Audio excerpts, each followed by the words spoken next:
bisa cepat selesai. Nah, kira-kira sebenarnya pemerintah untuk ke depan ini sebenarnya strategi jangka pendeknya seperti apa, Pak Edi?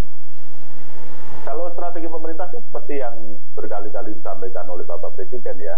Jadi seperti rem dan gas dalam satu kendaraan ya.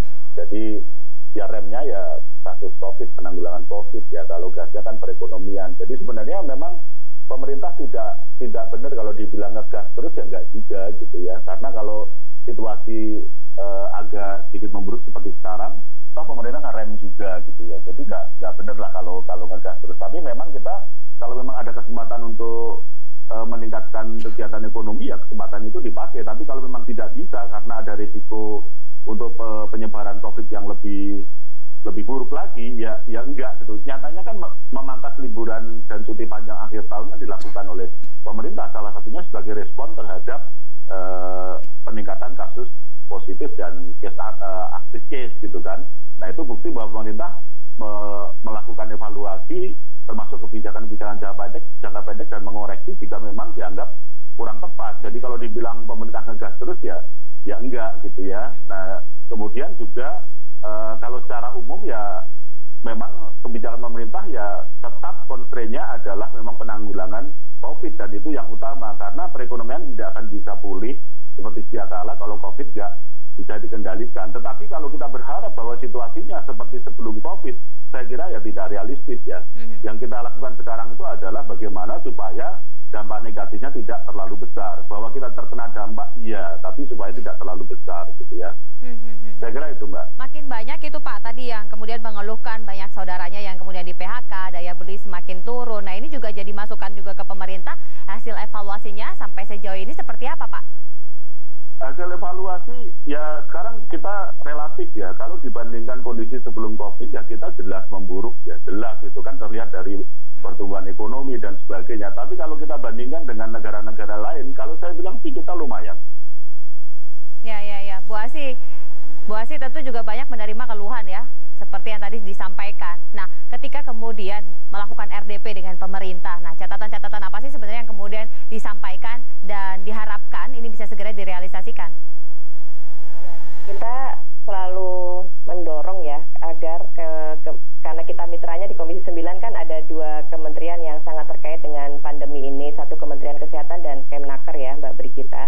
Jadi kita selalu mendorong kepada Kemenkes, ini tuh bencananya ini bencana kesehatan. Jadi memang Kemenkes ini harus mengambil peran sangat besar dan lebih dominan di dalam mungkin kalau bisa bahkan jadi leading sector ini selalu kita dorong. Harusnya leading sector di dalam penanganan pandemi ini adalah Kemenkes sehingga semua sudut pandang kebijakan yang dikeluarkan dari sektor yang lainnya itu selalu berbingkai dengan kesehatan. Ini kan harus menjadi core ya kebijakan kesehatan ini karena kita berhadapan dengan virus yang tidak terlihat dan ini harus melibatkan sejumlah pakar kesehatan di dalam mengeluarkan kebijakan-kebijakan lainnya yang terkait dengan pandemi. Kita sangat terdampak itu juga dalam hal ketenaga kerjaan. Tadi saya mendengarkan curhatan gitu ya Mbak Brigita tadi potongan-potongan. Memang kita pasti peningkatan kasus ini akan menyebabkan rupiah semakin terdepresiasi gitu. Dan kita khawatir IHSG nanti juga akan semakin turun. Nah, ini yang harus kita antisipasi. Karenanya kalau memang kita sudah selama berapa bulan terakhir ini kita yang terdampak UMKM itu UMKM yang sudah menurun itu sudah di atas 40%. Karenanya kita mendorong ke depan gitu ya. Ada program yang ada kebijakan yang lebih eksponensial gitu ya, yang memang bisa meningkatkan 3T, karena 3T ini akan lebih mempercepat untuk mengetahui tracing, testing, dan juga treatment. Kemudian juga ini ada program pemulihan dalam bentuk hibah mungkin ya, antara pusat dan daerah, perlu dialakan dalam bentuk kegiatan padat karya, karena banyak tenaga kerja yang sekarang ini sudah sangat jobless gitu ya, dan kemudian juga akhirnya terdampak terhadap ekonomi keluarga, sehingga keluarga juga semakin rentan. Ini sangat mengkhawatirkan. Begitu juga dengan bansos ya, juga ini lebih banyak melibatkan UMKM sehingga UMKM ini bisa bergeliat lagi tumbuh. Dan yang paling utama adalah kebijakan penanganan kesehatan ini. Kalau kan kita sudah punya undang-undang karantina. Nah, undang-undang karantina ini bisa dijadikan rujukan sebenarnya di situ.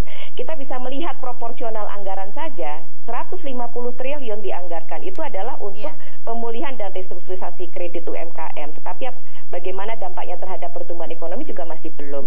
75 triliun untuk bidang kesehatan, ya itu di beberapa tempat gitu. Artinya ini harus ada kebijakan yang terpadu, yang benar-benar fokus terlebih dahulu dan first-nya adalah penanganan pandemi kesehatan. Jadi tetap frame kesehatan menjadi utama dalam hal ini karena ini yang sedang kita hadapi adalah bencana kesehatan. Itu Mbak. Kita sepakat bahwa kesehatan ini